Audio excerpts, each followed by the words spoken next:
जय हिंद फ्रेंड, हिंदी और पढ़ में आप सभी का स्वागत है। यहाँ पे देखिए 1946 में जो है बेनीपुरी जी द्वारा रेखा चित्र विधा के तहत जो है माटी की मूर्ति लिखा गया है और इसमें कुल मिला के इन्होंने रेखा चित्र के तहत रजिया को बाद में ऐड किया था। टोटल 12 लोगों का जिक्र किया है और इसमें अभी बलदेव सिंह करके हैं। ये रेखा चित्र बलदेव सिंह का है और बलदेव सिंह के संबंध में शुरुआत में पहले कहते हैं, टूटी हुई तारे की तरह एक दिन हमने अचानक अपने बीच आकर उसे धम से गिरता हुआ पाया। तो ये बहुत महत्वपूर्ण पंक्ति है कि टूटे हुए तारों की तरह एक दिन हमने अचानक अपने बीच, यानी लेखक कहता हमारे बीच आकर वो धम से गिरा। तो ये किसके बारे में कहते हैं? बलदेव के बारे में। अब उनके बारे में बताते हैं कि ये जो बलदेव हैं कहते हैं कि ज्योतिर्मय प्रकाश पुंज दीप्तिपूर्ण, बलदेव सिंह के बारे में। और उसी तारे की तरह एक क्षण प्रकाश दिखला हमें चकाचौंध में डाल दे, वो हमेशा के लिए चलता बना। यानी बलदेव सिंह जो इनके बीच थे, कह रहे थे कि टूटे हुए तारे की तरह एक दिन हमने अचानक अपने बीच उसे धम से आकर गिरता हुआ पाया। और वो कौन था? वो ज्योतिर्मय था, प्रकाशपुंज दीप्तिपूर्ण था। वो उसी तारे की तरह एक क्षण प्रकाश दिखला में चौकाचौंध में डाल दिया, वो हमेशा के लिए चलता बना। जिस दिन वो आया हमें आश्चर्य हुआ, जिस दिन वो गया हम स्तंभित रह गए। अब लेखक आगे कहता है कि पूस की भोर थी। इंपॉर्टेंट लाइन है, पूस की भोर थी। खलिहान में क्या हुआ? पूस की भोर में, पूस की रात, आप प्रेमचंद जी की कहानी पढ़ते हैं तो पूस की भोर की बात करें कि खलिहान में धान के बोझों का अंबर लगा था। उनकी रखवाली के लिए जो कुटिया बनी थी उसके आगे धुनी जल रही थी। पूस की रात आपने देखा, बहुत ठंड की रात होती है, तो पूस की भोर कैसी होगी? खलिहान में धान के बोझ हैं, बोझों का अंबार लगा, उनकी रखवाली के लिए जो कुटिया बनी थी उसके आगे धुनी जल रही थी। खेत में खलिहान पर चारों ओर हल्का कुहासा था, जिसे छेद कराने में सूरज की बाल किरणों को कष्ट हो रहा था। काफी जाड़ा था, धीरे धीरे ठंडी हवा सनक कर कलेजों को हिला जाती थी। सब लोग धुनी को घेरे हुए थे, जिसकी लपट खत्म हो चुकी थी। हाँ, लाल अंगारे चमक रहे थे। जो जो अंगारे पर राख की परत पड़ती जाती, हम नजदीक से नजदीक होते जाते, मानो हम उन्हें कलेजे में रखना चाहते हो। काफी निस्तब्धता थी। दौनी के लिए खलिहान के बीचों बीच जो बांस का खंभा गड़ा था, उसके धान के शीशों वाले झब्बेदार सिरे पर एक काला भुजंग का पंछी बैठा था। कभी कभी चीख कर उस निस्तब्धता को भंग करने की तुच्छ चेष्टा कर रहा था। आपको इमेजिन क्या करना है? यहाँ पे लेखक कह रहे हैं कि एक सुबह है जो पूस की भोर है, खूब ज्यादा ठंड पड़ रहा है और आप देखो कि वहां धान के बोझों का अंबार लगा है। और क्योंकि कुहासा हल्का हल्का छाया हुआ है, धूप पूरी तरह आ नहीं रहा है, तो धूप को इन्होंने बाल किरणों से संज्ञा दी है। और एक तरफ करे अंगारे पर राख की परत पड़ती जा रही है, यानी धुनी जल रहा है, आग के बीच बैठे हुए हैं। और ये हो रहा था कि इतनी कपकपी थी कि लोग चाहते थे कि उसको कलेजे में रख लें। तो कभी कभी ऐसी इमेजिनेशन वाली चीजें ना दे दिया जाता है और पूछ लिया जाता है ये प्रसंग कहाँ का है। तो आपको ये पता होना चाहिए कि ऐसे पूछ की रात हो, इसके संबंध में इन्होंने बालदेव सिंह वाले रेखा चित्र में डिस्कस ऐसे ही किया है। अब कह रहे इसी समय क्या होता है कि एक नौजवान आकर दूर से ही मेरे मामा जी को देखकर चिल्ला उठा। लेखक कह रहा है इतने में एक नौजवान दूर से मेरे मामा जी को देखकर चिल्ला उठा, पालागी चाचा जी। हम सबका ध्यान उसकी ओर गया। एक गबरू जवान। अब वो इनके मामा जी को, लेकर के मामा जी को देखकर चिल्लाता है, पाला गई चाचा जी। सब उसको देखने लगते हैं। गबरू जवान था वो, अभी मूंछ की मसी भीग रही, रंग गोरा, जिस पर बाल किरणों ने सोना सा पोत रखा था। दाहिने हाथ में बांस की लंबी लाल लाठी, बड़ी सजीली घने पोर वाली, गांव दुम सी उतार वाली। तो दाहिने हाथ में बलदेव ने बांस की लाठी ले रखी थी, वो भी बांस की लंबी लाल लाठी। बाएं हाथ में क्या लिया था? बाएं हाथ में लोटा लिए वो शौच आदि से लौट रहा था।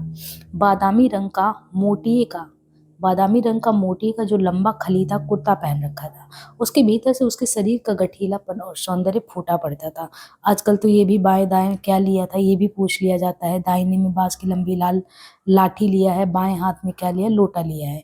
और कपड़ा वो बादामी रंग का पहना हुआ, कुर्ता पहन के लौट रहा। और इनके मामा जी बैठे हैं, उनको पालागी करता है और सब उसको देखते हैं। और काफी गठीला सौंदर्य युक्त दिख रहा है।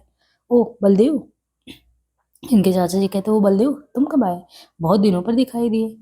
पूरब कमाते हो, खुश रहो। तो कहाँ कहते हैं पूरब कमाते हो, लेकिन हम लोगों को भी तो भूलो मत। शायद 2 बरस पर आए हो। तो कितने बरस पर? 2 बरस पर।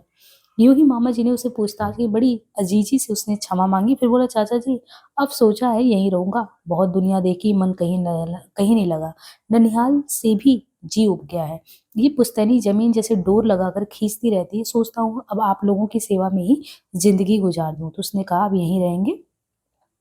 नोयुको को जब मालूम हुआ बलदेव सिंह यहीं बसेंगे, उनके आनंद का ठिकाना न रहा। बलदेव सिंह के पिता भरी जवानी में मरे। बलदेव तो बहुत छोटे थे, बच्चे थे। उनकी माँ उन्हें लेकर मायके चली गई और तब से वो बेचारी वहीं है। जवान होने पर बलदेव पूरब जाने लगे, वहीं बंगाल में किसी राजा के दरबार में पहलवानी करते। काफी पैसे मिले। अब उन्हें अपनी पुश्तैनी जमीन की याद आई थी। वो घर जो खंडहर बना था फिर एक बार आबाद हुआ। गांव में उनके आने से नई जान आ गई, जवानी आ गई। अखाड़ा खुद गया, उसमें कुश्ती होने लगी। भोर में कुश्तियां, शाम को पट्टेबाजी, गतका, लाठी चलाना। पेटिए के पेठिए के दिन बलदेव सिंह से मंडली के साथ सदल बल चलते देखता ही बनता। आगे आगे बलदेव सिंह जा रहे हैं, पैरों में बूट है जो बंगाल से लाए थे, कमर में धोती जिसे कच्छे की तरह अजीब ढंग से पहनते, वो घुटनों से थोड़ा ही नीचे जाती, घुटने के नजदीक उसमें चुन्नट होती जिससे चलते समय लहराती रहे। अब उनके होने से देखिए बच्चों में एक लहर आ गई, पहलवानी वगैरह का अखाड़ा उखाड़ा खुल गया। और वो जो है पूरब में जब रहते थे तो बंगाल में किसी राजा के दरबार में पहलवानी करते थे। अब ये आगे यहाँ लंबा कुर्ता, गर्दन की बगल में जिसमें एक कुंडी थी, कुर्ता काफी घेरदार, बाह का घेरा इतना बड़ा कि हाथी का पैर समा जाए उसमें। गले में वो सोने की छोटी छोटी ठोस ताबीजों की पंक्ति, जिसमें कुछ चौकोर और कुछ चंद्राकार। सिर पर कलंगीदार मुरेठा जिसका एक लंबा छोर उनकी पीठ पर झूलता। हाथ में सरसों का तेल और कच्चा दूध पिला पिलाकर पोसी पाली गई लाल सुर्ख लंबी काठी, या कभी कभी वो मोटा डंडा जिसमें कुर्ते के नीचे कमर में लटकती हुई गड़ासे की फली बात की बात में फिट करके वो साक्षात यम बन सकते थे। अपनी ताकत और हिम्मत का उन्हें इतना विश्वास था कि झूमते हुए सिर ऊंचा किए, छाती ताने शेर की तरह चलते, आगे आगे वो पीछे पीछे। इसी बंठन और उपरंग में उनकी शिष्य मंडली होती। रास्ते में पेठिए में उनका सुंदर सुडौल शरीर देखकर किसी आंखें ने निहाल ना हो, ऐसा हो ही ना। शरीर में इतना ताकत लेकिन स्वभाव कैसा, बच्चों सा निरीह। अब ये देखिए, ये पंक्ति इंपॉर्टेंट है। किसके बारे में ये कहा गया है? शरीर में इतनी ताकत लेकिन स्वभाव कैसा, बच्चों सा निरीह निर्विकार। चेहरे पर हमेशा हंसी खेलती रहती, सबके साथ नम्रता से पेश आते, कभी गुस्सा उनमें तो देखा ही नहीं। सबकी सेवा करने को सर्वदा प्रस्तुत। बच्चे उन्हें देखते ही लिपट जाते। बूढ़ों की आंखें हमेशा उन पर आशीर्वाद बरसाती। जवानों के तो वे देवता बन चुके थे। ये किसके लिए सब कहा जा रहा है? ये सब बलदेव सिंह के बारे में। ये एक अच्छे व्यक्तित्व के धनी व्यक्ति थे। उन दिनों कहते हैं कि हिंदू मुसलमानों की तनातनी नहीं थी, दोनों दूध चीनी की तरह घुले मिले थे। हिंदू की होली में जो है मुसलमानों की दाढ़ी रंगी होती थी, मुसलमानों के ताजिए में हिंदू के कंधे। ये बहुत इंपॉर्टेंट लाइन है। ये जो है बहुत इंपॉर्टेंट लाइन है कि उन दिनों क्या था, हिंदू मुस्लिमों की तनातनी नहीं थी, दोनों दूध चीनी की तरह घुले मिले थे। हिंदू की होली में मुसलमानों की दाढ़ी रंगी, मुसलमानों के ताजिए में हिंदू के कंधे। ताजिए के दिन क्या होता था, बताते थे लेखक, ताजिए के दिन मेरे गांव में भी ताजिया बना था। यद्यपि एक मुसलमान वहां नहीं था मेरे गांव में। एक बूढ़े मौलवी साहब बुलाए गए थे जो उनके धार्मिक कृत्य कर लेते। हमें सरोकार था सिर्फ ताजिए के निकट हो हल्ला मचाने से। शाम पट्टेबाजी होती, जल जल खा पी कर सब लोग इकट्ठे होते, ताशे बज रहे हैं, लकड़ी खेली जा रही है, गदके बाजे जा रहे हैं, पट्टेबाजी हो रही, लाठियों के खेल, तरह तरह के शारीरिक करतब। औरतें और बच्चे मरसिया के नाम पर शोर मचा रहे हैं। तो बच्चे और वो मरसिया के नाम पे खेल कूद में आधी आधी रात बीत जाती। ताजिए के पहलाम का दिन आया। गांव से दूर राजपूत की एक बस्ती में रन सजता। वहीं जवार भर के ताजिए इकट्ठे किए जाते। लोगों की अपार भीड़, तरह तरह के रंगीन कपड़ों की चकमक, बूढ़े जवान बच्चे औरतें, तरह तरह के मारू बज रहे होते। मार्सिये की मीठी धुन में या अली का गगनभेदी स्वर, दिशाएं कांपती, आसमान थर्राता, कलेजे उछलते। जवार भर के जवानों का तो यही दिन था। बन ठन के आए हुए हैं, कहीं कुश्ती हो रही है, कहीं मेढ़े लड़ाए जा रहे हैं, कहीं लाठी गदके, लकड़ी में हाथ की करामतें दिखाई जाती। देखते देखते दर्शकों का दिल दो मतों में विभाजित हो जाता। कोई एक को शाबाशी देता, कोई दूसरे को। दोनों अपने अपने हीरो की विजय चाहते। कभी इस वीर पूजा के चलते ललकारे, कभी उस। भुजाएं फड़कने लगती। मालूम होता अब मुठभेड़ होकर ही रहेगी, किंतु प्रायः इस भावना पर बुद्धि की विजय होती। थोड़ी देर में समुद्र का जोर शांत होता, फिर आंखों में रस, ओठों पर हंसी। तो मतलब ये था कि कोई एक तरीके से भेदभाव, सांप्रदायिकता, ये सब तो दूर दूर तक का नाम निशान नहीं था। लेखक ये यहाँ कह रहा है। हम लोग भी अपना ताजिया लिए रन पर पहुंच जाते। एक जगह मेढ़े लड़ाए जा रहे थे, मैं उसी को देख रहा था। मेढ़ों की लड़ाई, वह क्या कहना, ये छोटे झबरीले जानवर जो अपने मालिकों के पीछे सुदुआ बने फिरते हैं, एक दूसरे पर किस तरह टूट पड़ते हैं। और इनके सींग जब टकराते, जोर के शब्द के साथ जैसे धुआं सा उठ जाता था। टक्कर पर टक्कर, जब तक उनमें से एक गिर ना पड़े या उनसे अलग ना हो जाए। लड़ने से पहले लाल मिर्च उनके मुंह में रख कर जैसे उन्हें और भी उत्तेजित कर दिया जाता। मैं मस्त मगन हो या टेढ़ा मेढ़ा लड़ान देख रहा था कि एकाएक बड़े जोरों का हो हल्ला हुआ। सभी लोग एक ओर दौड़े जा रहे हैं और वहां लाठियों की खटाखट जारी है। ये खटाखट खेल की नहीं, कई सिरों से खून के फव्वारे छूट रहे हैं। और ये बीच में कौन है? बलदेव सिंह। पुराने हंसमुख रसीले बलदेव सिंह नहीं, बलदेव सिंह साक्षात भीम बने हुए हैं। आंखों से अंगारे झड़ रहे हैं। सिर पर जो एक लाठी लगी थी, उसे खून निकलकर ललाट से होते भौं के ऊपर जमकर वह एक लोंदा सा बन गया था। दोनों हाथों से लाठी पकड़े वो जोरों से चलाए जा रहे थे। जिस ओर इस रूप में निकल जाते, हड़कंप मच जाता। देखिए, ये आदमी उनकी ओर लाठी संभाले बढ़ा, उसे देखते ही खड़े हो गए। उसने लाठी चला ही तो दी। झट अपनी लाठी की दोनों छोर दोनों हाथों से पकड़कर अपने सिर के ऊपर ले गए। उसकी लाठी की छोटी सी पट्टान से आकर लगी। दूसरी बार, तीसरी बार, बार बार वार व्यर्थ जाता देख वो भागा। किंतु अब बलदेव सिंह की बारी है। बलदेव सिंह की एक लाठी और वो जमीन पर चक्कर खाता गिर पड़ा। अरे, ये क्या होने जा रहा है? चारों ओर हाहाकार मचा था, भगदड़ फैल गई थी। अब वहां महाभारत मचकर रहेगा, सब अनुमान कर रहे थे। कौन किसको क्या कहकर समझाए, कौन किसकी सुनने जा रहा है। फिर बिना बलदेव सिंह को शांति कैसे आ सकती थी। झट हमारे बूढ़े मामा जी आगे बढ़े, चिल्लाकर कहा, बलदेव। बलदेव सिंह को जैसे थरथरी बच गई, पैर जम गए, हाथ रुक गए। किंतु तुरंत समझ कर बोले, चाचा जी आप मत रोकिए, इन लोगों को लाठी का घमंड हो गया है। मैं जरा बता देना चाहता हूँ लाठी क्या चीज है। उनकी सांस जोर जोर से चल रही थी, गुस्से में बातें टूट कर निकलती। सचमुच बलदेव सिंह का इसमें कोई हाथ था नहीं। उन्हें लाचार होकर कूदना पड़ा था। एक जोड़ी कुश्ती लड़ी जा रही थी। दोनों पहलवान बलदेव सिंह से अपरिचित थे। उनमें से एक ने फाउल प्ले करना चाहा। बलदेव ने अलग से ही रोका, मना किया, ऐसा करना मुनासिब नहीं। बस इनकी बात सुनते ही उसके पक्ष वाले इन पर बिगड़े गुर्राए, क्योंकि वे लोग लाठी चलाने इस जवार में सरगना समझे जाते। उन्हें घमंड था कि उनके 100 खून माफ हैं। किंतु बलदेव सिंह धौस को कहाँ बर्दाश्त करने वाले। बातें ही बात करख बढ़ाई और उसका नतीजा ये हुआ। तो ये थोड़ा सा बातें ही बात करख बढ़ाई। खैर, मामा जी के पढ़ने से बलदेव जी शांत हो गए। किंतु अब तो उनकी विजय हो भी चुकी थी, मैदान उनका था। उनकी शिष्य मंडली के साथ हम किस तरह शान से उन्हें घर लाए। हम आज विजयी थे, हमारा गांव विजयी था, मानो राम लंका पर अयोध्या नहीं, राम लंका विजय कर अयोध्या आ रहे थे, ऐसा कह रहे थे। हम लोग स्वागत किए थे उनको लाते समय। कहते हैं कि अगर शेरशाह या शिवाजी के दिन होते तो बलदेव सिंह फौज में भर्ती होते और सिपाही से होते होते पक्का वो सूबेदार तक पहुंच गए होते। इसमें तो कोई शक नहीं। इस सूरज सकल बल हिम्मत सब कुछ उनमें था, जो सामंत शाही के उस युग में उन्हें अच्छे से अच्छे फौजी पद पर पहुंचा देता। उस समय बलदेव सिंह किस शान से हमारे गांव में आते, घोड़े पर सवार, कलंगीदार पगड़ी, कड़ी कड़ी मूछें, आगे पीछे नौकर चाकर। किंतु अंग्रेजी अंग्रेजी राज में ये कहाँ संभव था। हाँ, जो संभव था वही हम देखते थे। वीरता अपने लिए कोई निकास का रास्ता तो बनाने वाली ही थी। ये अजीब है हमारी बस्ती, चारों ओर राजपूतों और अहीरों का ठट्ठ है। लेखक बता रहे हैं कि हमारे यहाँ पे इन्हीं का ठट्ठ है। राजपूतों में अगर राम की शान, तो ग्वालों में कृष्ण की यादवी आन बान। दोनों कौमों में जैसे खानदानी बैर चला आ रहा हो। छोटी छोटी बात पर भी तनाव हो जाता है, मूछें कड़ी हो उठती हैं, आंखें लाल हो जाती हैं, लाठियां चलकर रहती हैं। दोनों कौमें दो गिरोह की हैसियत से लड़ती थी, तो गिरोह के अंदर भी युद्ध जारी ही रहता था। भाई भाई में, पड़ोसी पड़ोसी में। एक बित्ता जमीन के लिए, आम के एक फल के लिए, शीशम की एक डाल के लिए खून के फव्वारे छूटते। ये युद्ध प्रायः आकस्मिक होते। खेत की जुताई हो रही है, पेड़ के नीचे गपशप हो रही है, रास्ता चलते चलते भी लोगों में गुत्थम गुत्थी हो गई है। किंतु कभी कभी जमकर भी लड़ाइयां होती हैं, दोनों पक्ष से लोगों का बिटोरा होता है।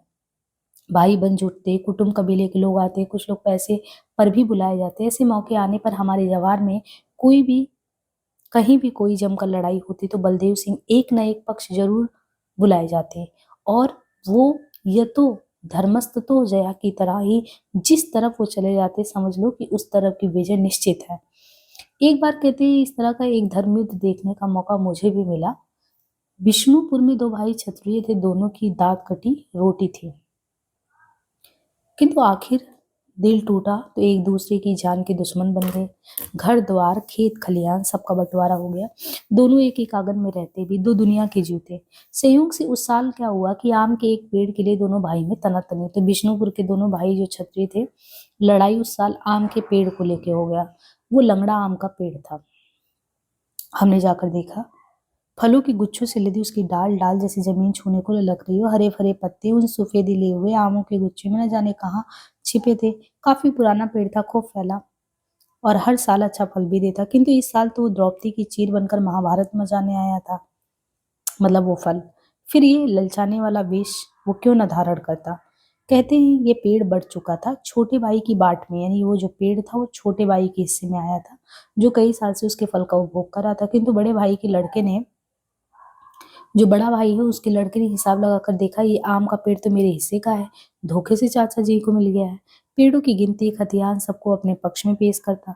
किंतु यहाँ खतियान से क्या होने वाला, अगर तुम्हारा है तो मर्द के बेटे उठ चढ़ के आओ, फल तोड़ लो, खाओ, नहीं तो लुगाई के आंचल में मोरक कसो। सीधा तर्क सीधी बात। इसके जवाब में एक दिन तय कर दिया गया, अगले सोमवार को डंका बजा के कि हम फल तोड़ेंगे। चुप चोरी जो काम करे उसकी ऐसी तैसी। दिन तय हुआ, घड़ी तय हुई, दोनों तरफ से घिटोरा होने लगा। बलदेव सिंह के पास भी दोनों पक्षों से निमंत्रण आने लगे, किंतु यहाँ तो कृष्ण जी की टेक थी, जो खुद मेरे पास पहले आएगा उसका साथ में दूंगा। ये चिट्ठी पत्री क्या चीज है। बड़े भाई का बेटा एक दिन घोड़े पर पहुंचा, उससे बातचीत हो ही रही थी कि छोटी भी पहुंचे, किंतु तब तक बलदेव सिंह वचन दे चुके थे। दूसरे दिन सशिष्य मंडली व विष्णुपुर जा पहुंचे। आज ही युद्ध होने वाला है, लड़ाइयों से दूर ही रहना चाहिए, क्योंकि प्राय निर्दोष भी उसमें फंस जाते हैं। देखिए यहाँ लेखक क्या कह रहा है कि लड़ाइयों से दूर ही रहना चाहिए, प्राय निर्दोष भी उसमें फंस जाते हैं, पिट भी जाते हैं। बड़े बूढ़ों की उस आज्ञा की अवहेलना करके भी कौतूहलवश मैं दर्शकों की भीड़ में शामिल हो गया, जो भिन्न भिन्न दिशाओं से विष्णुपुर सब जा रहे थे। तो लेखक कह रहे मैं भी दर्शन करने गया। विष्णुपुर उस दिन कुरुक्षेत्र बना हुआ था। बीच में वो आम का पेड़ निश्चय निर्द्वंद खड़ा है। दो और दोनों प्रतिद्वंदियों की जमात जुड़ी है। भालों की फलियां धूप में चमचम कर रही है। गड़ा से दिन में भी चांद से चमक रहे हैं। फरसे परशुराम की याद दिला रहे हैं। लाठियां उछल रही हैं, और लाठी कैसे उछल रही थी, धामिन सांप की तरह। हाँ, तलवार की बहुत ही कमी थी, क्योंकि उस पर अंग्रेजी राज की शनि दृष्टि पड़ चुकी थी, तो तलवार इन लोगों के हाथ में नहीं था। पर लठैतों का कहना था, जो मार भाले और फरसे की होती वो तलवार की कहाँ है। ये लठैत कहते थे, लाठी चलाने वाले। मैं उनके तर्कों पर नहीं भूला था। मेरी विस्मय विमुग्ध आंखें तो इन तैयारियों को देख रही थी। रह रहकर जय ध्वनियां होती, ललकारें उठती, जब तब अल्लाह के कुछ कड़के भी सुनाई पड़ते, बोलो महावीर स्वामी की जय कहकर दोनों पक्षों के योद्धा आम की ओर बढ़े। दर्शकों के कलेजे धक धक करने लगे। अरे कुछ देर में ही इनमें से कुछ मर चुके होंगे, कुछ घायल पड़े होंगे। उफ, मेरे मुंह से अच्छी तरह निकल भी नहीं पाई कि देखा, बड़े भाई के पक्ष में सबसे आगे बलदेव जी हैं, सबसे आगे बलदेव सिंह, उनके दोनों बाजू मेरे ही गांव के उनके दो प्रधान शिष्य हैं। बलदेव सिंह के सिर पर केसरिया रंग का मुरेठा है, तो वो जब लड़ने गए हैं केसरिया रंग का मुरेठा बांधे हैं, पैर में वही बूट, वही लंबा चौड़ा कुर्ता देह में, किंतु उसके घेरे को कमर के निकट एक पट्टी से कस रखा है, जिससे फुर्ती से उछलने कूदने में दिक्कत ना हो। उनकी धोती तो प्राय ही हाफ पैंट का काम करती। चेहरा कैसा लाल भभूका बन रहा था। वो आगे बढ़े, आम के पेड़ के निकट पहुंचे, दोनों शिष्यों को इशारा किए हुए झट से पेड़ पर चढ़ गए और लगे आम की डाल को झकझोर कर निर्दयता पूर्वक फलों को गिराने। कोई माँ का लाल है तो आवे। बलदेव सिंह गरज उठे, जिनकी ओर विपक्षी दल भौचक हो रहा था, जैसे वो भी दर्शकों का ही दल हो। किंतु उनकी इस चुनौती से मानो दुश्मन दल को आत्मज्ञान हो गया। फिर क्या था, दोनों दल में गुत्थम गुत्ती हुई, लाठियों की खटखटाहट, गड़ासे की चुप चुप और वर्षों की सनसनाहट से वायुमंडल व्याप्त थी। जय ध्वनियों के साथ हाहाकार भी। किसी के सिर पर लाठी लगी, किसी तरह खोपड़ी फूट कर दो टूक हो गई, वो गिर पड़ा और खून की धारा बह रही है। किसी के पेट में भाला चुभा, भाले की फली के साथ ही उसकी हथौड़ी बाहर आ गई और हथौड़ी को दोनों हाथों से पकड़े वो औंधा पड़ा है। जो हाथ एक मिनट पहले लाठी भाज रहा था, गड़ासे के एक ही बार ने उसे शरीर से अलग कर दिया। वह रक्सिक जमीन पर अब भी रह रहकर उछल जाता, चारों ओर खून चीख। जब आंखें खुली तो सारा किस्सा खत्म। बड़े भाई का कब्जा उस पेड़ पर हो चुका है। उस कब्जे में बलदेव सिंह का बड़ा हाथ था। मैं अपनी इस हीरो को देखना चाहता था, किंतु मालूम हुआ पुलिस सुप्रिटेंडेंट साहब अब जब तमाशा खत्म हो चुका है, तशरीफ लाए हैं और लोगों ने बलदेव सिंह को वहां से हटा दिया है। बलदेव सिंह, विजय तुम्हारी। अब तो रुपयों का खेल है, तुम हटो। अब काम मेरा है, बड़े भाई के बड़े शहजादे ने कहा और चलते समय बलदेव सिंह के गले में एक मुहरमाला डाल दी। और उसी बलदेव सिंह की यह लाश हमारे सामने पड़ी है। मतलब उस दिन की, कहते हैं ना कि बड़े बुजुर्ग कहते हैं कभी कभी गलती ना रहे तो तब भी अगर आप साथ देने जाते तो बलि का बकरा बन जाते, वही बलदेव के साथ हुआ। कहते हैं लेखक, एक वो दिन था और एक आज है। उसी बलदेव सिंह की लाश हमारे सामने पड़ी है। सिर चूर चूर जैसे भुरता बना दिया हो, खून और धूल से सरोबार जिस ललाट से तेज बरसता, उस पर मक्खियां भी नारी। एक आग धस गई है, दूसरी बाहर निकली है। ओठ को छेद कर दांत बाहर निकल आई। नहीं नहीं, ये हमारा बलदेव सिंह नहीं हो सकता। बलदेव सिंह की ऐसी दुर्गत, एक गड़ासा गहरे कंधे पर लगा, वो बांह लटक सी गई है, दूसरी बांह का पूरा पंजा गायब। छाती वैसी ही तनी, पहले से कुछ ज्यादा ही फूली हुई, किंतु पेट की जगह सारी आत निकल आई। आत का ये ढेर कैसा भयानक, कैसा विभत्स लग रहा है। नहीं, ये हमारा बलदेव हो ही नहीं सकता। पैरों को जैसे किसी ने मकई के डंठल से पीट रखा है, आड़े तिरछे बन रहे हैं। कहीं अजीब फूला हुआ, कहीं सा खून बह रहा है। बह कहाँ रहा है, बहाव तो कब का बंद हो गया। अब तो काले बने खूल के धब्बे मात्र, जिन पर, हाँ, बलदेव सिंह की ऐसी गति। जिस शरीर को देख देख कर आंखें नहीं आती थी, मौए जिसे देख कर कहती मेरा बेटा, मतलब जो भी माँ देखती थी तो बलदेव को देखकर माए यही कहती कि मेरा बेटा ऐसा ही शरीर धन पावे। युवतियां मन ही मन कहती धन्य हो वो नारी जो ऐसा पति पावे। अगले जन्म में हे भगवान, मुझे बलदेव सिंह की ही दासी बनाना। बूढ़े देखते ही कहते बेटा सज्जीव। नौजवान जिस पर पागल हो, बिना मूल के गुलाम बने पीछे लगे फिरते, वही शरीर यहाँ आज सामने पड़ा है, खून से लथपथ, धूल से भरा, छद विछद, कुरूप, कोडाल और ये कमबख्त मक्खियां जिन पर भिन भिन कर रही है। किसने गद की शेर मर्द की ऐसी, किसकी माँ ने दूसरा शेर पैदा किया। काश किसी शेर ने ये हालत की होती। दो शेर लड़ते हैं, एक गिरता है, ऐसा ही होता है। इसके लिए अफसोस की क्या बात। बलदेव सिंह तो ऐसे ही मृत्यु चाहते थे। उन्होंने मौत की कब परवाह की। मौत की आंखों में आंखें डालकर मुस्कुराना, यही तो बलदेव सिंह थे। छतरी की तरह युद्ध क्षेत्र में काम आऊं, खेत रहूं, यही तो उनकी कामना थी। यही कामना पूरी हुई। वो वीर गति पाकर सूर्य मंडल को भेद कर अमरपुरी गए, इसमें तो कोई शक नहीं है। किंतु जिन हाथों ने ये काम किया, क्या वे वीर के हाथ थे, शेर के पंजे थे? नहीं नहीं, कुछ सियारों ने, बुजदिलों ने और कायरों ने छुपकर घात लगाकर बड़े बुरे मौके पर बुरे ढंग से ये कुकर्म किया। उनकी कल्पना भी खून को खौला देती है, उत्तेजित कर देती है। उफ रे। कहते हैं कि एक दिन जवार के एक गांव की एक विधवा मेरे गांव में बलदेव सिंह का नाम पूछती पूछती आई। उस बेचारी के साथ एक छोटा बच्चा था, उसी का बच्चा। उस विधवा के अबलापन से और उस क्षत्रिय कुमार के बचपन से फायदा उठाकर उसके पटीदारों ने उसका धन हड़प लिया था। मतलब बलदेव सिंह की दुर्गति क्यों हुई, मार दिया गया। कह रहे हैं कि एक तो बलदेव सबकी बहुत मदद करते थे। कह रहे एक दिन जवार के एक गांव की एक विधवा जो थी, वो हमारे यहाँ आई। पूछते पूछते उनका नाम, उस बेचारी के साथ एक छोटा बच्चा था, उसी का बच्चा। उस विधवा के अबलापन से और उस क्षत्रिय कुमार के, यानी बच्चा छोटा था, उसके बचपन से फायदा उठाकर उसके पटीदारों ने उसका धन हड़प लिया था। विधवा के कान में बलदेव सिंह की यह सुगाथा पड़ी थी। वो तो अब हमारे जवार के घर घर में जो है आके पूछ रही थी कि कौन है बलदेव। और विधवा पहुंची बलदेव सिंह के दरबार में अरज लगाने। जब पटीदारों को मालूम हुआ बलदेव सिंह के पास जा रही है, ताने देते हुए कहा था जा जा, नया शौहर बुला ला, नया शौहर, छत्राणी को नया शौहर, बाबू मेरी लाज रखो। सारी कहानी कहती हुई वो बलदेव सिंह के पैरों पर गिर पड़ी। बलदेव सिंह ने बच्चे को कंधे पर बिठाया और चल पड़े उस गांव। यही घटना थी। जब वो गांव से जा रहे थे उन्हें मैंने देखा था। प्रणाम भाई जी, मैंने कहा था। चेहरे पर गुस्से की छाप स्पष्ट थी, किंतु स्वाभाविक हंसी हंसते हुए आशीर्वाद दिया और कहा एक अबला की रक्षा में जा रहा हूँ बबुआ, 2-4 दिनों में लौटता हूँ। बलदेव सिंह नहीं लौटे, लौटी है उनकी यह लाश। वो जाते ही उन्होंने पटीदारों को चुनौती वहां दे दी थी। दूसरे दिन विधवा के छीने हुए खेत पर हल भी चढ़ा दिए। कोई नहीं बोला, कौन बोलता। एक के बाद दूसरे खेत विधवा के कब्जे में आने लगे। बहुत दिनों की गई अमराई पर अब उसका कब्जा था। उस बगीचे की एक लीची की डाल में झूला डालकर उस क्षत्रिय कुमार को बलदेव सिंह झुलाते रहते। जो लोग विधवा के पटीदारों के डर से कल बोलते नहीं थे, अब वही बलदेव सिंह को शाबाशी देते हुए उस छोटे से बच्चे से अपना पुराना नाता जोड़ते हैं, क्योंकि वो विधवा अबला नहीं थी। पिता खोकर उस बच्चे ने एक धर्म का पिता पा लिया था। बलदेव सिंह के साथ उनके कुछ शिष्य भी गए थे। अब मामला पूरी तरह शांत हो चला। उस गांव के भी काफी लोग उनके पक्ष में आ गए। तब उन्होंने एक एक करके अपने शिष्यों को वहां से रवाना कर दिया। बेचारी विधवा पर ज्यादा खर्च का बोझ क्यों रहने दे। अंततः एक दिन तय किया, अब मैं भी जाऊंगा। और वो कल नहीं देख सके। उनकी आदत थी बहुत सवेरे बिल्कुल मुंह अंधेरे शौच को जाना। गांव से काफी दूर निकल जाते। जब तक तनाव था अपने साथ किसी शिष्य को भी ले लेते। हथियार तो हमेशा पास में रखते ही, कम से कम हाथ में लाठी और कमर में गड़ासी की फली, जिसे बात की बात में लाठी में लगाकर भयंकर बन जाते। किंतु उस दिन निश्चिंत हो, वो सिर्फ लोटा ही लेकर गए। सारा गांव भोर की सुख निद्रा ले रहा था, किंतु उनके लिए मौत का फंदा डाला जा चुका था। एक नीची खाई में शौच के लिए बैठे ही थे कि उनके सिर पर लाठी का एक वज्र प्रहार हुआ। एक क्षण के लिए वो हमेशा के लिए बेहोश हुए और तुरंत खड़े हुए और सामने पड़े लोटे को हाथ में उठाकर उसी से ढाल कर काम लेने लगे। दूसरी लाठी, लोटे पर टन सी आवाज, तीसरी फूल लोटा चूर।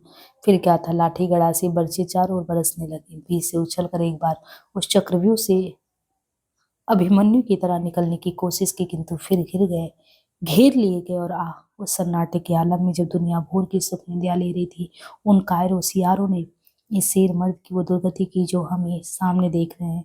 एक भोर थी जब मैंने बलदेव सिंह का वो रूप देखा था, आभा में, जीवन में, यौवन में। ये पूछा भी जा सकता है किसके लिए कहा गया है, क्योंकि एक पूस की रात वाला और वो उस दिन चाचा जी को प्रणाम किए थे, तो एक भोर एक सुबह वो थी जिसमें आभा में, जीवन में, यौवन में, और आज भी एक भोर है जब हम उन्हें इस रूप में देख रहे हैं। उफ, कहते हैं उफ आ।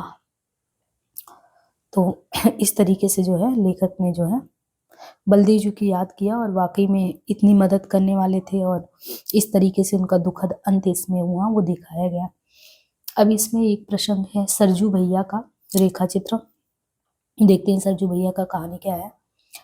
कहते हैं कि सरजू मैया नहीं, सरजू भैया, ये हमारे गांव की विशेषता है। कभी कभी मर्द गंगा, यमुना या सरजू हो जाते हैं। मतलब ये बता रहे हैं सरजू मैया इसलिए नहीं करें कि विशेषता हमारे यहाँ कभी कभी जो है मर्द गंगा, यमुना या सरजू हो जाते हैं। क्यों? इस बारे में औरतें ही सौभाग्यशाली हैं। प्राय उनके नामों में ऐसे अनर्थ नहीं होते हैं, मतलब लड़कों के नाम में होते हैं। हाँ, तो सरजू भैया, मेरे घर से सटा हुआ जो एक घर है, एक तरफ 2 खपड़ैल मकान है, एक तरफ मिट्टी की दीवार पर पूस के छप्पर, एक तरफ टट्टी के 2 झोपड़े, एक तरफ मकान ही सिर्फ टट्टी खड़ाकर छोटा सा आंगन निकाला हुआ है। अब ये लेखक पूरा बिंब बना रहा है। लेखक कह रहा है कि देखो, जैसे लेखक का घर ये है, ठीक है, ये लेखक का घर है। तो लेखक कह रहा है मेरे घर से सटा हुआ एक जो घर है, एक जो घर है, एक तरफ 2 खपड़ैल। तो मेरे घर से सटा हुआ जो एक घर है, एक तरफ अगर देखे तो यहाँ पे अगर देखे तो 2 और खपड़ैल है, 2 खपड़ैल मकान। एक तरफ मिट्टी की दीवार पर फूस के छप्पर है। तो एक तरफ दीवार पे देखेंगे तो कह रहे हैं फूस के जो है छप्पर है दीवार पे, एक तरफ टट्टी के 2 झोपड़े हैं, एक तरफ मकान नहीं है, एक तरफ 2 झोपड़े हैं, एक तरफ कुछ भी नहीं है, सिर्फ टट्टी खड़ा छोटा सा आंगन निकाला गया है। उसी घर के सौभाग्यशाली मालिक है हमारे सरजू भैया। सरजू भैया को कोई छोटा भाई नहीं, मतलब जो सरजू भैया है उनको कोई छोटा भाई नहीं रहा, और मैंने प्रथम संतान के रूप में ही अपनी माँ की गोद भरी, अतः हम दोनों ने परस्पर एक नाता जोड़ लिया है। वो मेरे बड़े भाई हैं, मैं उनका छोटा भाई। ये लेखक जो है यानी बेनीपुरी जी कह रहे हैं कि मेरा जो सरजू भैया से नाता रिश्ता कौन सा है। एक तो पहले लेखक ने ये कहा कि हमारे यहाँ नाम जो है अक्सर चेंज कर देते हैं। दूसरा, इन्होंने पहले घर का लोकेशन बताया। फिर कह रहे हैं कि देखो, सरजू भैया का कोई छोटा भाई तो है नहीं, और मैंने प्रथम संतान के रूप में अपनी माँ की गोद भरी कि मैं अपनी माँ का पहला संतान हूँ, और इसलिए हम दोनों ने परस्पर एक रिश्ता जोड़ लिया कि वो मेरे हैं बड़े भाई और मैं उनका छोटा भाई हूँ, यानी सरजू भैया का छोटा भाई हूँ। गाँव के सबसे लंबे दुबले आदमी में सरजू भैया की गिनती है। अब उनका देखिए, जैसे इन्होंने बलदेव के पूरे कद काठी का चित्रण किया, वैसे कह रहे गांव में सबसे लंबे, गांव के सबसे लंबे हैं और दुबले हैं सरजू भैया। रंग सांवला है, बगुले सी बड़ी टांग है, चिंपैंजी की तरह बड़ी बड़ी। अब उनकी विशेषताओं की भी बात करें, उनका रंग सांवला है, बगुले सी बड़ी टांग है, चिंपैंजी की तरह बड़ी बड़ी बाहें हैं, कमर में धोती पहने, कंधे पर अंगोछी डाले। जब वो खड़े होते हैं आप उनकी पसलियों की हड्डी गिन लेंगे, मतलब इतने पतले, इतने लंबे हैं। नाक खड़ी है, लंबी है, भव्य सघन है, बड़ी-बड़ी आँखें, कोटरों में धसी है, गाल पिचकी, मतलब पूरा भाव भंगिमा एकदम देखिए बलदेव से अपोजिट है ना? जैसे हड्डी-हड्डी दिखना, कह रहे हैं अंग-अंग की सिराएँ हो रही हैं उनकी। कभी-कभी मालूम होता मानो ये नसें नहीं उनके शरीर को किसी ने पतली डोरों से जकड़ रखा है। ऊपर की तस्वीर निस्संदेह किसी भुखमरे मनहूस आदमी की लगती है, किंतु क्या बात ऐसी है, सरजू भैया मेरे गाँव के चंद जिंदा दिल लोगों में से हैं।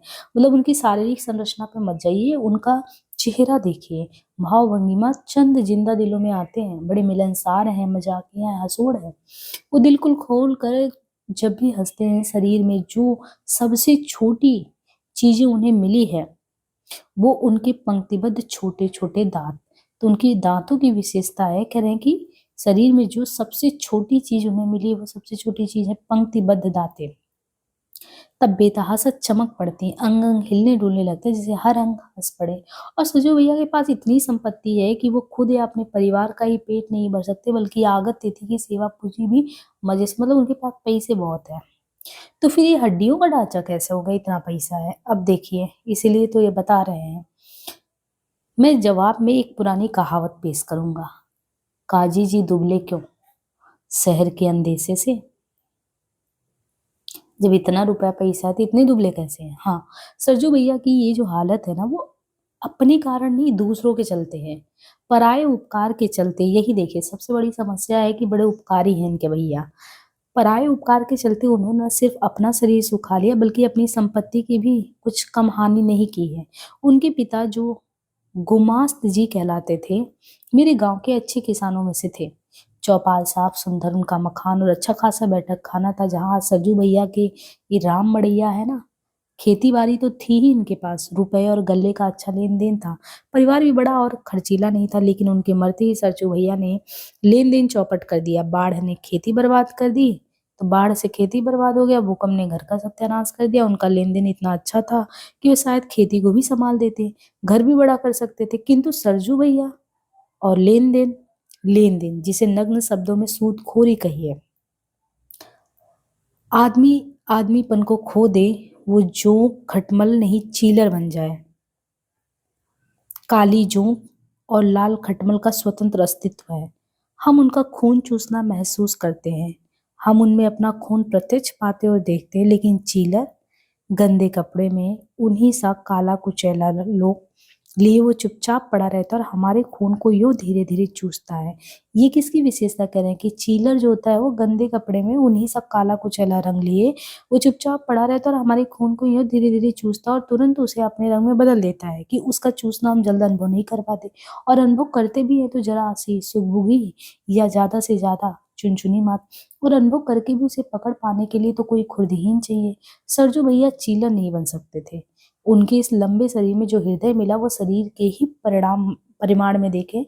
जो भी दुखिया आया वो अपनी विपदा बताया, उसे देवता सा दे दिया, और वसूलने के समय जब वो आंखों में आंसू लाकर गिड़गिड़ाया तो देवता की तरह पसीज गए। सूद कौन कहे, कुछ ही दिनों में मूलधन भी शून्य में बदल जाता। उल्टे अब वो खुद हाथ हाथ फेर के व्यस्त रहता। बाढ़ और भूकंप ने उनके खेत और घर को बर्बाद किया जरूर, लेकिन सरजू भैया मेरा यकीन है आज की फटेहाली से बहुत कुछ बचे रहते यदि लेन देन के बाद भी इन दोनों की तरफ ही पूरा ध्यान नहीं देते।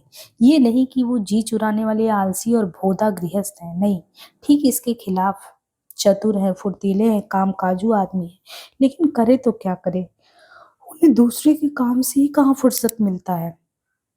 गंगा भाई के घर में बच्चा बीमार है, वैद्य को बुलाने कौन जाएगा? सरजू भैया। हृदय को बाजार से कई सौदा सुलभ लाना है, किसे भेजें? सरजू भैया। खबर आई है राम कुमार जी के मामा अपने गांव में सख्त बीमार है, उनकी खोज खबर कौन लेगा? सरजू भैया। सरजू भैया से बढ़कर कौन दूसरा धावन होगा? परमेश्वर की एक रजिस्ट्री करनी है, सिनात कौन करेगा? सरजू भैया। किसी के घर में शादी ब्याह है, कौन करेगा? साधु भैया। किसी की मौत हो जाने पर यदि वो अंधेरी रात में हो तो निश्चय ही कफन खरीदने का जिम्मा इनका है। यूं गांव भर के लोगों का बोझ अपने सिर पर लेकर सज्जू भैया ने न केवल अपने खेत और घर को मटिया मेट किया, बल्कि इसी उम्र में अपनी कमर भी झुका ली। दिन हो या रात, चिलचिलाती दोपहरिया हो या अंधेरी अधरती, या सरजू भैया के सेवा सदन का दरवाजा हमेशा जो है खुला रहता था। विक्टर ह्यूगो ने अपनी अमर कृति ला मिजरेबल में कहा है, डॉक्टर का दरवाजा कभी बंद नहीं रहना चाहिए और पादरी का फाटक हमेशा खुला होना चाहिए। बिल्कुल सरजू भैया को निसंदेह इन दोनों का रुतबा के लिए हासिल है। मेरे क्षुद्र विचार से सरजू भैया का व्यक्तित्व इतना अनुकरणीय ही नहीं, वंदनीय है, पूजनीय है। जब जब उन्हें देखता हूँ, मेरा ज्ञानी मस्तक आपसे आप उनके चरणों में झुक जाता है। लेकिन मेरे मन में सबसे बड़ी चोट लगती है तब जब देखता हूँ इस नर रत्न की कद्र कहाँ तक होगी। बहुत से लोग इन्हें सुधुआ समझकर ठगने की चेष्टा करते हैं। यदि यही बात होती तो भी बर्दाश्त होती, लेकिन यही नहीं। इन्हें जब तब झंझटों में डालने की कोशिश होती है, और यदि अकस्मात ये झंझट में पड़ जाते हैं तो उससे निकलने की क्या बात। इनके तड़पने का तमाशा देखने में लोग मजा अनुभव करते हैं। अभी थोड़े दिनों की बात है, एक दिन सरजू भैया मेरे सामने आकर खड़े हुए। मैं कुछ पढ़ रहा था, सिर नीचे किए ही कहा, बैठिए भैया। किंतु भैया बैठेंगे क्या, उनकी तो घिग्गी बधी है और आंखों से आंसू बह रहे हैं। दोबारा कहने पर भी जब नहीं बैठे तो उनकी ओर नजर उठाई, उनका चेहरा देख दंग हो गया। मैं सन, क्या बात है, ये क्या। बहुत आश्वासन और आग्रह पर उनकी जीभ हिली। मालूम है उनके घर में एक छोटी सी घटना हो गई है। जैसी घटनाएं अपने ही गांव में मैंने कई बार होती देखी है, लेकिन किसी ने उस पर ध्यान नहीं दिया। यदि जरूरत हुई तो उन्हें सुलझा दिया, और यदि किसी ने उसे बढ़ाना चाहा तो लोगों ने उसको डांट दिया। क्यों? क्योंकि वे घटनाएं ऐसे घरों में हुई थी जिनके पास न सिर्फ लक्ष्मी बल्कि दुर्गा भी है, पैसे भी और लाठी भी। लेकिन सरजू भैया ने तो लोगों के लिए ही अपनी ये हालत कर रखी है। न वो किसी पर धन का धौल जमा सकते, न डंडे फटकार सकते हैं। फिर क्यों ना उन्हें तड़पाया जाए, रुलाया जाए। मैंने उन्हें आश्वासन दिया, उन्हें धैर्य हुआ, वो चले गए। लेकिन रात भर लोगों की इस कृतज्ञता ने मुझे चैन से सोने नहीं दिया। सुधुआपन से ठगे जाने की एक कहानी, मतलब जो बहुत सज्जन है उसको कैसे ठगा जाता है। बहुत दिन हुए मैं किसी जरूरत में था और कुछ रुपए के लिए परेशान था। सजू भैया के पास कुछ रुपए थे। मेरी बेचैनी वो कैसे देखते हुए रुपए ले आए।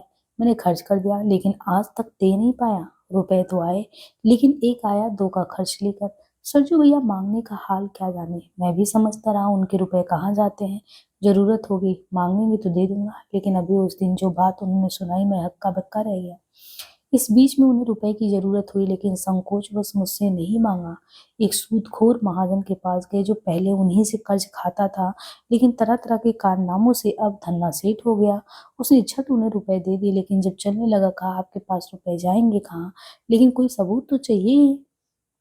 क्या सबूत? मैं तैयार हूँ। सरजू भैया रुपए बांट चुके थे, न उन्हें खोलकर लौटाया जा सकता था और ना वो उनकी मांग को नामंजूर कर सकते थे। नहीं, कुछ नहीं, कागज पर सिर्फ निशान बना दीजिए, आपसे बजाप हैंड नोट क्या कराया जाए। और सरजू भैया ने बम्बोला की तरह कजरौटे में अंगूठा बोर कर कागज पर चिपका दिया, मानो किसी आधुनिक अंटोनियो ने किसी कलजुगी साइलाक के हाथ में अपने को गिरवी कर दिया। अब वो कहता है, जल्द रुपए दे दो नहीं तो मैं नालिश कर दूंगा। और नालिश कितने की करेगा, कौन ठिकाना। सरजू भैया बेचारगी में बोल रहे थे और मैं उनका मुंह आश्चर्य से देख रहा था। आपने ऐसी गलती क्यों कर दी? लेकिन इसके अलावा इसका जवाब वो क्या दे सकते थे? क्या करो, रुपए बांट चुका था। सरजू भैया के 5 संतानें हुई, लेकिन बेटियां ही बेटियां।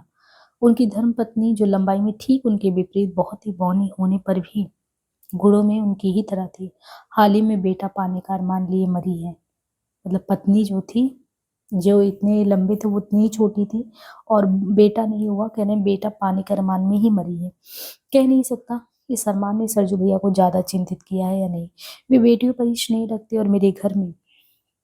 और मेरे घर में जो लड़के, मेरे बेटे भतीजे, उनका बचपन तो ज्यादातर उन्हीं के कंधों पर कटा है।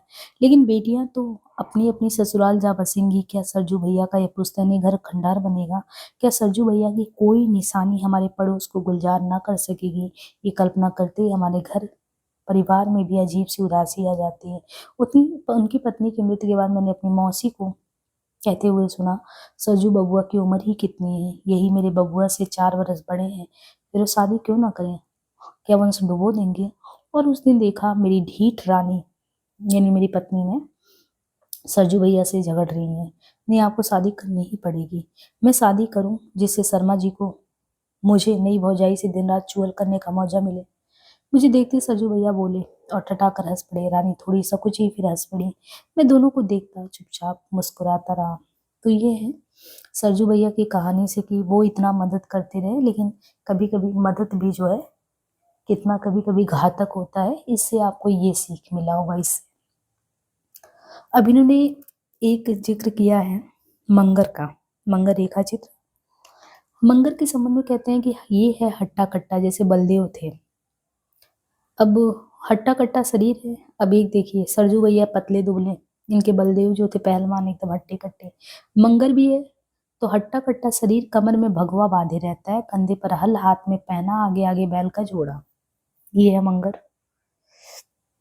पक्का किसान दिख रहा है ना, हट्टा-कट्टा शरीर है, भगवा बँधा है, कंधे पर हल लिया है, हाथ में पैना, आगे-आगे बैल का जोड़ा, और अपनी आवाज़ की हाथ से ही बैलों को भगाता, मेरे खेत की ओर सुबह-सुबह जाता। जब से मुझे होश है मैंने मंगर को इसी रूप में देखा है, मतलब ऐसे ही। हाँ, मुझे याद आता है हल के बदले कभी-कभी मुझे भी उसके कंधे पर चढ़ने का सौभाग्य मिला, लेकिन ऐसे मौके बहुत कम आए। क्योंकि न जाने क्यों मंगर को बच्चों से वो स्वाभाविक स्नेह नहीं, जो उसके जैसे लोगों में प्रायः देखा जाता है। मतलब वो मंगर जो था इतना बच्चों से स्नेह नहीं करता था, ये चीज़ था। उसे देखकर बच्चे भागते थे, और आज जब मंगर असह्य जर्जर हो चुका है, बच्चे मानो इसका बदला चुकाने को अपनी छोटी छड़ियों से उसे छेड़ते हैं। और जब वो झल्लाता है, उन्हें मारने के लिए अपनी बुढ़ापे की लकुटियाँ खोजता है, खींचकर गालियाँ बकता, तो खिलखिला पड़ते हैं। बच्चों से उसकी वितृष्णा क्यों है? क्यों हुई? शायद इसलिए तो नहीं कि उसे जो एक ही बच्चा नसीब हुआ, वो कमाऊ पूत बनने के पहले ही दगा देकर चला गया, और जो उसकी एक बच्ची थी सुल्लूली, और जिसकी शादी में उसने इतनी दरियादिली दिखलाई, लेकिन एक बार मुसीबत काटने उसके दरवाजे वो पहुंचा तो दामाद ने ऐसी बेरुखी दिखलाई कि मंगर का स्वाभिमान उसे वहां से जबरदस्ती भगा लिया।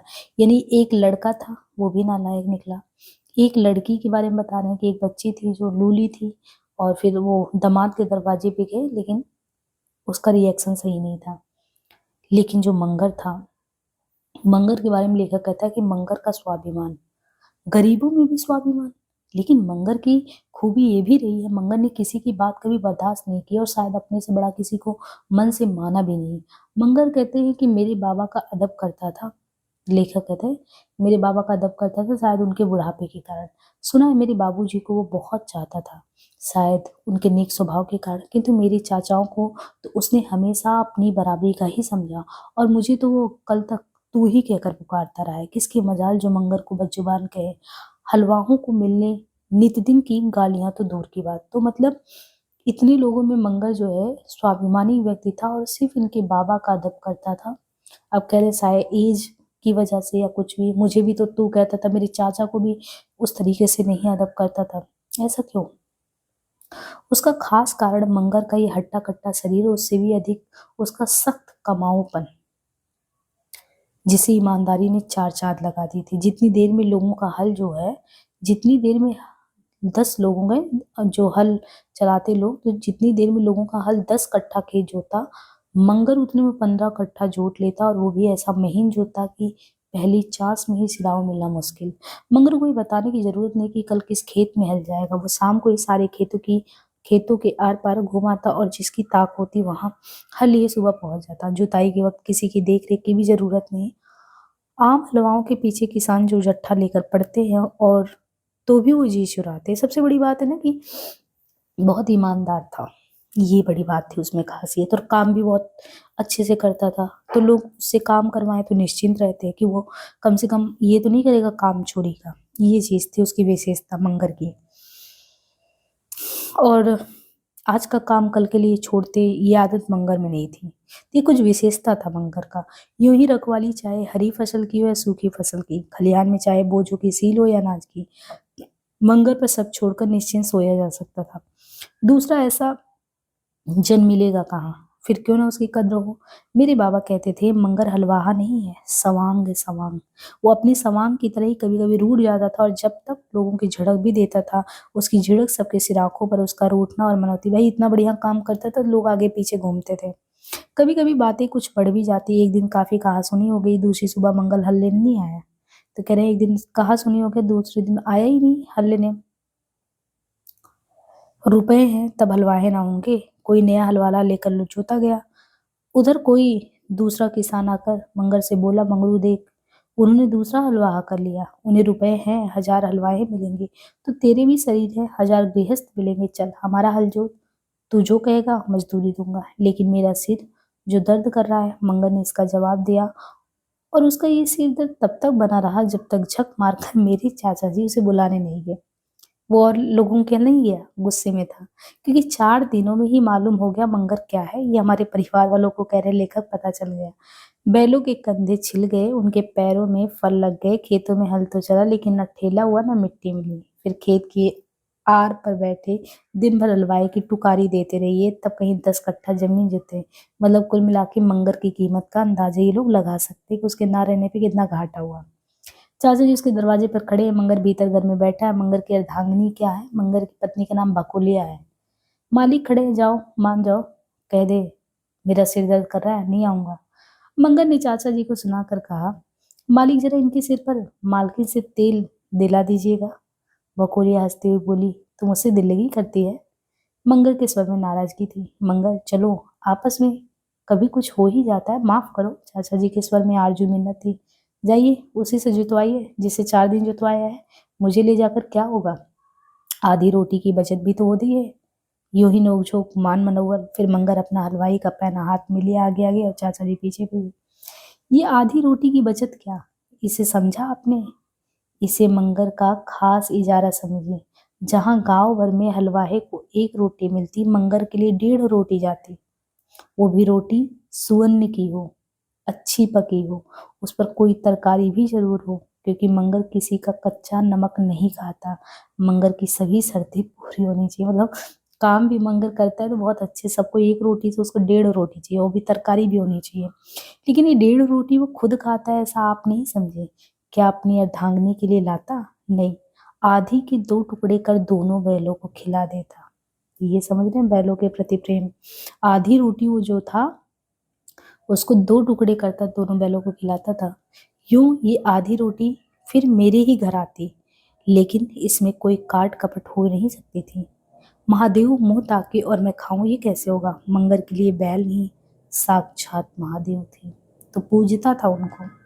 एक आध बार बात बहुत बढ़ गई थी तो मंगर मेरा गांव छोड़कर चला गया, लेकिन गांव में रहते उसने दूसरे का परिहत नहीं पकड़ा। दूसरे गांव में भी वो जम नहीं सका, तब तीसरा गांव देखा और अंत में मारा मारा फिर मेरे गांव लौटा। शायद मेरे घर जैसा कद्र उसे और कहीं नहीं मिला।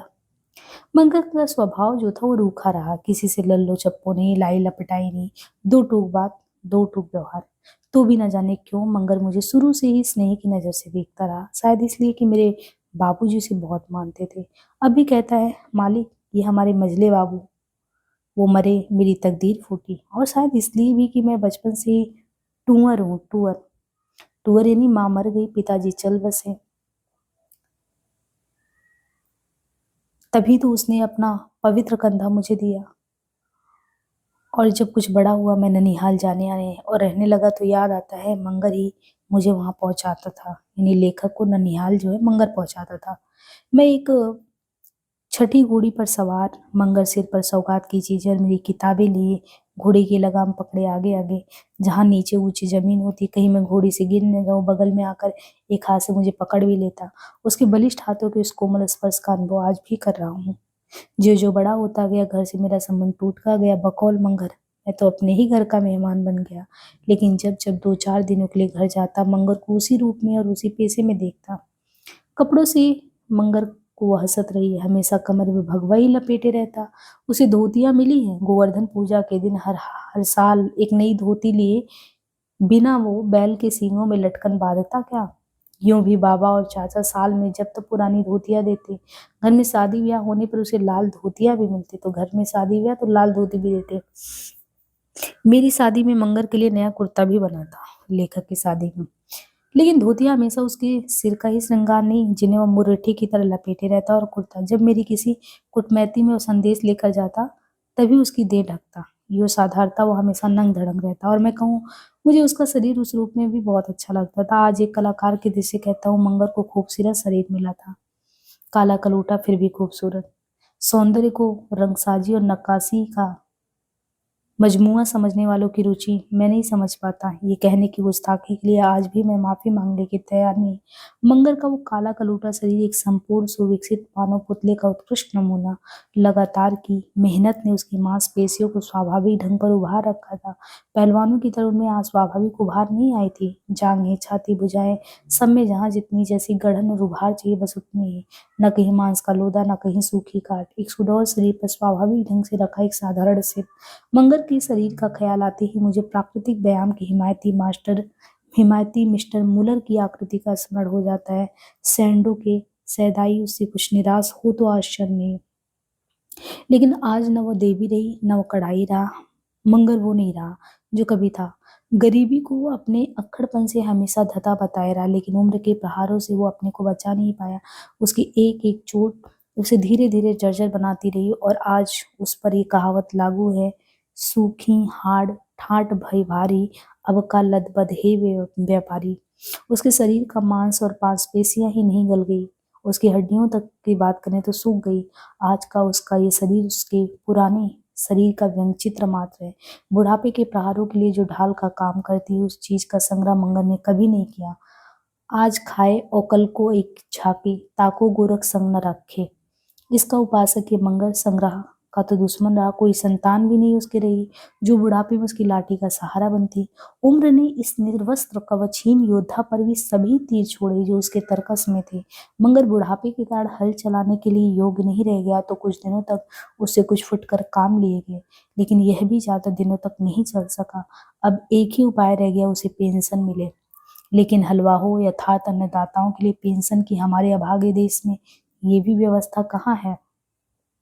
और व्यक्तिगत दया का दायरा तो हमेशा ही तंग रहा है। फिर मंगर में जली हुई रस्सी की वो ऐंठन और शायद गर्मी भी है जिससे दया का बदला या दया का बादल हमेशा ही उससे दूर दूर भागता है। दया का बादल चाहता है आशीर्वचनों का जो शीतल सता और मंगर के शब्दकोश में उसका सर्वदा अभाव समझिए। इसके बदले आज भी वही बेलौस बातें, झड़प झिड़कियां की आंच जो पानी की क्या बात, खून को भी सुखा दे। इसके बावजूद उदारता की स्वाति बूंदें कभी कभी टपकती, किंतु पपीहे की प्यास उसे भले ही बुझे मंगल के बुढ़ापे की मरुभूमियों से सींची नहीं जा सकती। ये दावे के साथ कहा जा सकता है कि आज हम मंगल की हड्डियों का ये झांझर भी नहीं पाते अगर उसकी अर्धांगिनी नहीं होती। उसकी अर्धांगिनी यानी उसकी पत्नी भकोलिया। मंगल की आदर्श जोड़ी वही जमुनिया रंग काली। कहकर मैं उसका अपमान क्या करूं। दो ही बच्चे हुए, इसलिए स्त्रीत्व के उस महान क्षय से बहुत कुछ वो बची रही जो मातृत्व का सुंदर नाम पाता है। यही कारण है मंगल जर्जर झरझर हो गया, लेकिन भकोलिया अभी चलती फिरती है, कुछ हाथ पांव चलाकर संगर कर लेती है, दोनों प्राणियों का गुजर कर लेती है। लेकिन ये भी कब तक, क्योंकि वह बेचारी भी दिन दिन छिजती जाती है। भकोलिया कहते हैं भकोलिया मंगल की आदर्श जोड़ी शारीरिक ढांचे में नहीं स्वभाव में भी। वे भी दिन थे जब वो तमक कर बोलती, झपट कर चलती, ना किसी को जल्द मुंह लगाती, ना किसी की हेठी बर्दाश्त करती। जिस किसी ने छेड़ा मानो काली सापिन के फन पर पैर रखा, लेकिन भकोलिया में सिर्फ उपकार मात्र थी। दंसन और विष का आरोप उसके साथ महान अन्याय हुआ। मतलब जो भकोलिया थी वो फुपकार मात्र था। दंस और विष का आरोप अगर करते हैं तो उसके साथ महान अन्याय होगा, वो चीज नहीं था। पर मर्दों की अपेक्षा औरतें अपने को परिस्थिति के सांचे में ज्यादा और जल्द ढाल सकती हैं। इसका उदाहरण ये भकोलिया है। मगर आज भी है, मुंह का बेलौस फुहड़ कहिए, लेकिन भकोलिया वही नहीं रही। किसी का बच्चा खिला दिया, किसी का कुटान पिसान कर दिया, किसी का गोबर पात दिया, किसी का पानी भर दिया, और जो कुछ मिला उसमें पहले मंगर को खिलाकर पीछे अपना खाती है। किंतु इतना करने पर भी वो हमेशा मंगर की फटकार सुना करती है। मंगर अपना सारा पित्त और पुरानी झड़प उसी पे झाड़ता है। भगवान की मर्जी कहकर मंगल जिसके नाम पर अपनी मुसीबतों को विसर जाने का प्रयास करता है, उस भगवान ने पर साल उसकी और दुर्गति कर दी। उसे जोरों से अधकपारी उठी। बकुलिया उसकी चिल्लाहट से पसीज किसी दया की मूर्ति से दालचीनी मांग लाई और उसे बकरी के दूध में यानी दालचीनी को बकरी के दूध में पीसकर उसका लेप उसके ललाट पर कर दिया, बाई पुटपुटी पर और आंख पर भी लगा दिया। मंगल ने लेप की पहले ठंडाई अनुभव कर कहा, बकोलिया हुक्म बजा लाई।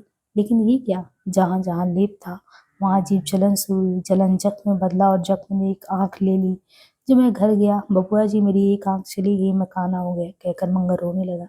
शायद मंगर को मैंने ये पहली बार रोते देखा। मैं उसे ढाढ़स दे रहा था, लेकिन मेरा हृदय और बिपदा अकेली कब रही। पिछले माघ में मैं घर पहुंचा। सुबह धूप निकल आई थी, लेकिन अपने चिर अभ्यास के अनुसार मैं आंखें मूंदे रजाई से लिपटा पड़ा था। थोड़ी थोड़ी देर पर कुछ गिरने की सी धमधम की आवाज आती। रजाई मुंह से हटाकर आंखें खोली, देखा सामने पुआल के टार के नीचे काला सा अस्थि पंजर बार बार खड़ा होने की कोशिश करता और गिरता। ये क्या? चौंक कर उठा, उस ओर बढ़ा। ये तो मंगर को अर्धांग मार गया है। देखा, आंखें सजल उठी, निकट गया, उसे संभाला, फिर कहा, मंगर पड़े क्यों नहीं रहते? एक ऐसी चोट लग रही होगी। पड़े पड़े मन उब जाता है बबुआ, मंगर ने जवाब दिया।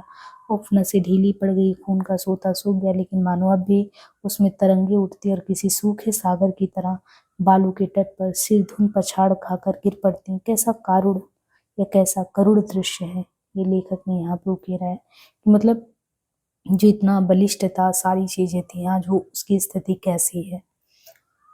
तो हमने यहाँ पे 3 रेखा चित्र कर लिए हैं। नेक्स्ट रूपा की आज ही उसको नेक्स्ट क्लास पे देखेंगे। धन्यवाद।